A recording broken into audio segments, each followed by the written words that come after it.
On a sweltering August evening in Port Charles, the undercurrents of deception, desire, and danger were rippling through every corner of the city, stretching from the high-rise elegance of the Metro Court to the hidden depths of the Five Poppies Resort.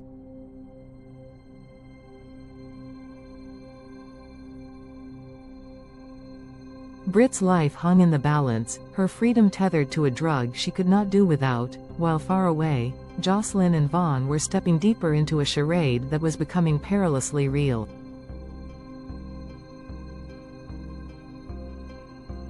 This was a night in which alliances shifted without warning, secrets bled into the open, and every encounter threatened to ignite a chain reaction no one could control. At Metro Court, Ava dressed with deliberate precision, a woman who understood the power of appearance as much as she understood the peril of letting anyone too close. Her conversation with Nina made it clear she was not in the mood for entanglements, certainly not with Rick, who remained blissfully unaware that whatever had existed between them was already over.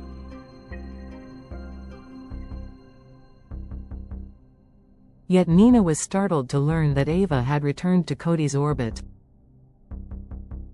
She cautioned her friend against letting herself get drawn into something that could spiral beyond control, but Ava brushed it off, claiming the connection was harmless fun she could walk away from at any time.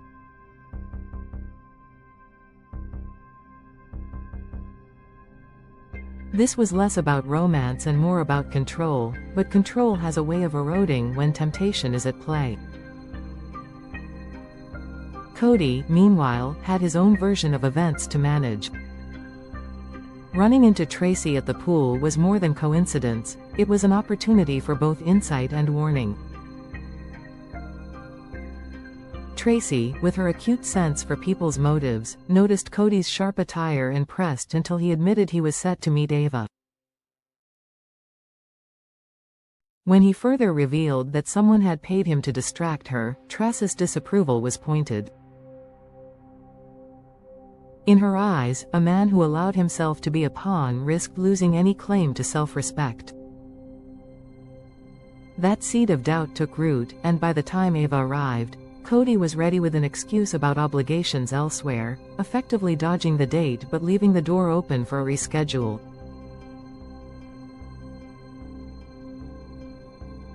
Ava's kiss before parting was light, but the look in her eyes suggested she intended to test his resolve again. Elsewhere in Port Charles, Brennan was entangling his own set of complications with Carly. What had begun as cautious flirting now had the gravity of real danger behind it. Brennan's disclosure, that a global-level threat had prompted the WSB to establish a base in Port Charles, was not the sort of revelation one could ignore. His need to remain hidden on Carly's boat for an indefinite stretch carried implications neither of them could yet fully map out. Carly's relief that he had no secret family waiting in the shadows was laced with a willingness to accept certain silences in the name of his work. For now, trust seemed intact, but even trust can fracture when surrounded by lies born of necessity. At Laura's office, the air was heavy with old wounds and competing claims to the future. Dante's momentary retreat left Laura, Lulu, and Liesl in a tense exchange over Rocco's well-being. Liesl's reminder that Lulu had left Rocco behind, both during her coma and afterward in pursuit of Charlotte, cut sharply, but Laura countered with a fierce defense of her daughter's maternal devotion. The standoff eased when Dante returned, and the decision to allow Liesl a supervised visit with Rocco was reached. Yet the agreement was more truce than resolution, a fragile pause in a battle that could reignite without warning. Liesl's subsequent meeting with Nina hinted at a deeper agenda, one tied not only to reconnecting with Rocco but to fulfilling Brit's unspoken wishes. At the Quartermain estate, Alexis was juggling ambition with risk. Her conversation with Molly about the possibility of pursuing custody of Scout illuminated the chasm between desire and feasibility. Molly's warnings about the likelihood of failure and the cost of alienating Scout entirely landed heavily, but Alexis was not ready to abandon the idea completely. Sometimes the mere act of filing, even without expectation of victory, is a way of staking a claim for the future. Anna, in her own corner of the estate, was unburdening dangerous knowledge to Jason. Her awareness of WSB surveillance at the Five Poppies Resort and her suspicion that Britt's involvement might stem from her past with Faison placed both of them in precarious territory.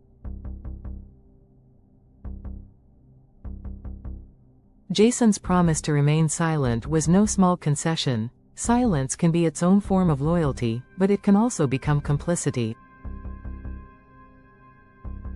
Far from Port Charles, under the golden facade of the Five Poppies Resort, Jocelyn and Vaughn were perfecting their cover as newlyweds.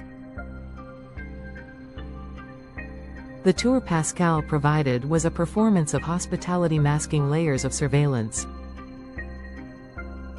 Their subtle mapping of security cameras was a quiet act of rebellion, a counterplay against the eyes tracking their every move. Vaughn's casual removal of his shirt before bed was part necessity, part provocation, and Jocelyn's choice to share the bed rather than relegate him to the floor suggested an understanding that appearances mattered, even in private.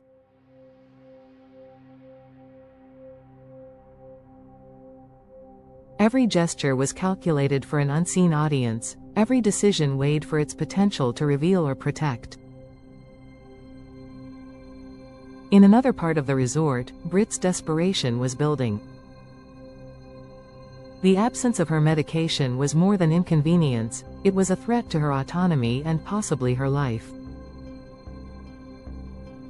Pascal's insistence that her work in the lab took precedence over everything else was a reminder of the leverage her captors held.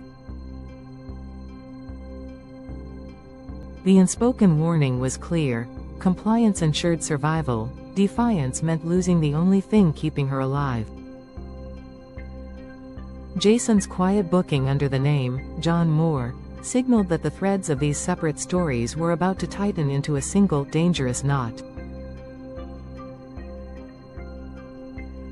In this shifting landscape, no relationship was simple and no alliance without risk. Ava's games with Cody, Carly's guarded trust in Brennan, Laura's defense of Lulu, Alexis's gamble over Scout, and Anna's dangerous confidences to Jason all fed into a larger tapestry of ambition, loyalty, and survival. Britt's plight and Jocelyn's mission at the resort were not isolated events but pieces of a puzzle that, once assembled, would expose the true scale of the danger facing Port Charles.